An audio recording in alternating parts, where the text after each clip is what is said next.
So continue. Do you want me to continue? Sure. Okay. God, grant me the serenity to accept the things I cannot change, courage to change the things I can, and the wisdom to know the difference. So good. How much serenity do I truly have? For example, do I have the power to choose peace? If not, the challenge is likely to come from my personality being programmed to watch life through the not good enough filter.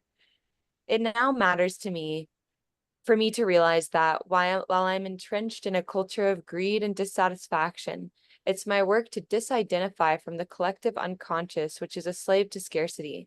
Then I will be in my power. Any question and or comments on what you read?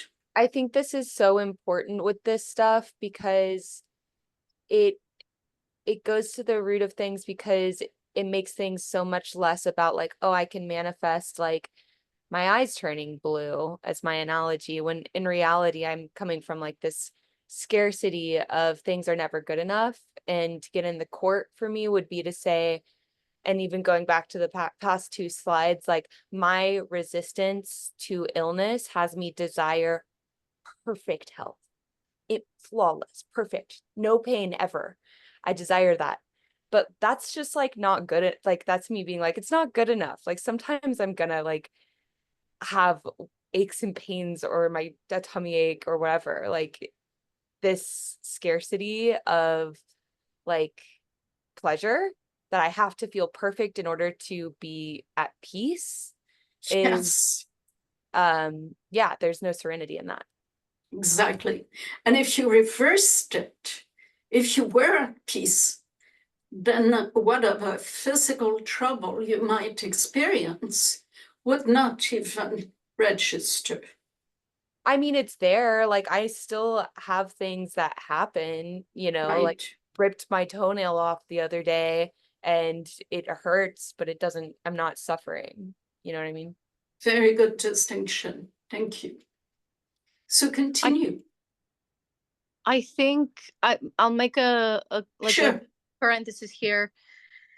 A story that my calculus professor told me was that somebody she had in her life experienced back pain, and then I think he was introduced to heavy drugs that took off that pain, and he got used to not feeling any pain at all. So then he got a drug addiction problem that led to his death. So I'm feeling nothing.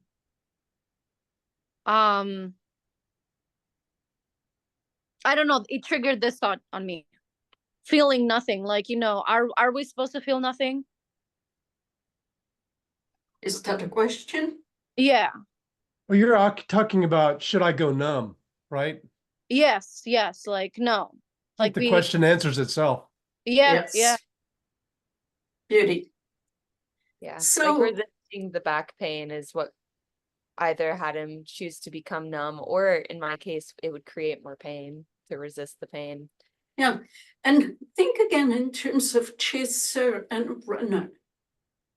You know, when I become numb, seek to become numb, I'm a runner. When I seek to pacify it by maybe overeating, I'm a chaser. So this basic way of looking at life applies to everything, as long as we're attached to the idea of I am the body. That which I see outside of me is not the same as that which is inside of me. And then the miracle of one only thing escapes me. I'm split. Makes sense? Mm-hmm. So let's jump to that question, Amanda. What would I create if I were not addicted to resisting feeling not good, and thus to guilt and low self-esteem?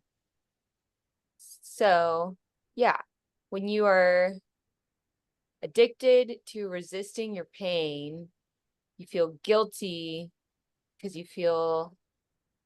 you're doing things that perpetuate the pain that you're resisting so much. And that causes Yes. self-esteem because you feel disempowered to change the circumstance that you feel victim to. So when you're a victim, you create more of the same issue. I would create suffering. Oh, wait, what would I create if I were not addicted to it? Oh, I mean, whatever I want. I mean, Bingo. Excellent. Kim, what would you create if you were not addicted to resisting feeling not good? If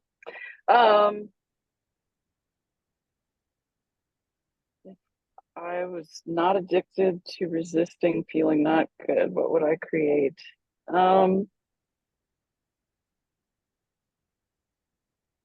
What would you I don't know. create? I'm really gonna have to reflect on all of this a lot more after this session, Sure. I think. Of Yeah. course, of course. And remember that on the second Thursday and the second Saturday, we give support call when we can dive more in depth.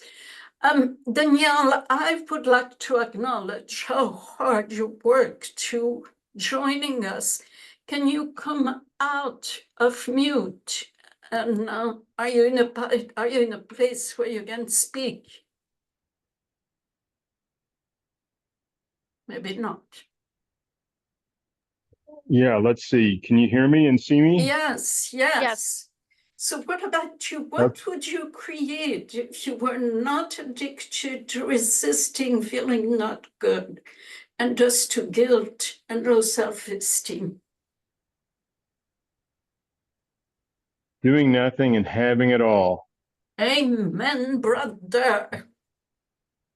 Anna, what would you create if you were not addicted to resisting feeling not good and just to guilt and low self-esteem?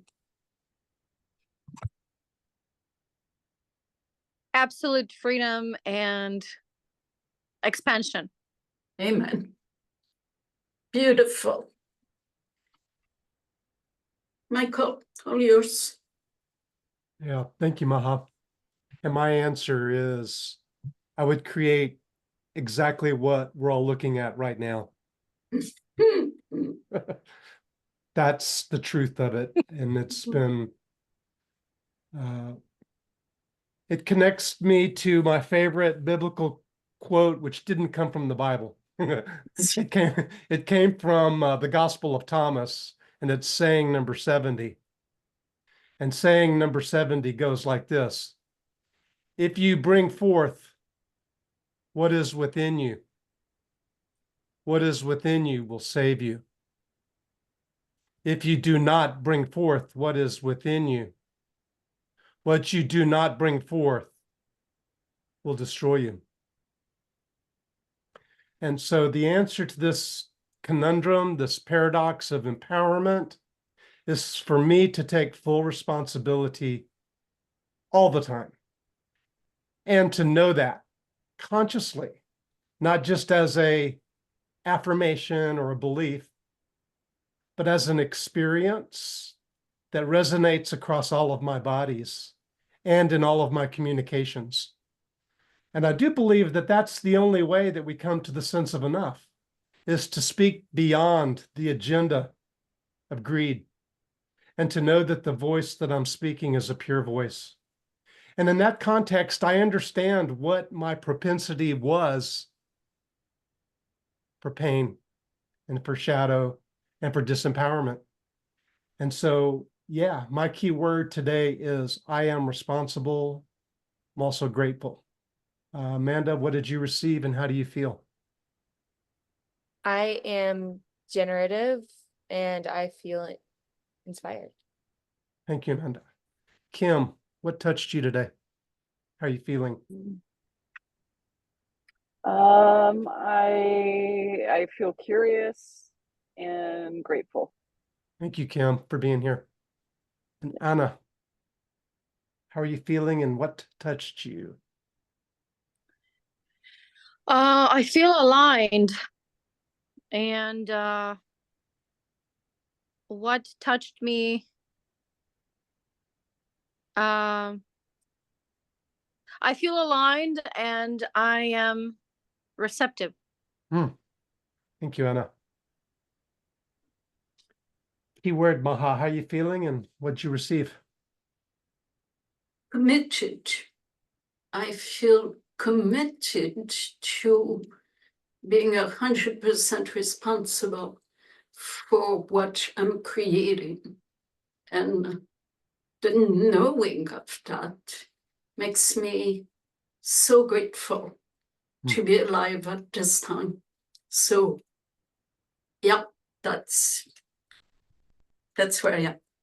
Thank you, everybody, so much for being here. To be continued. Have a great week. Bye-bye. Bye-bye.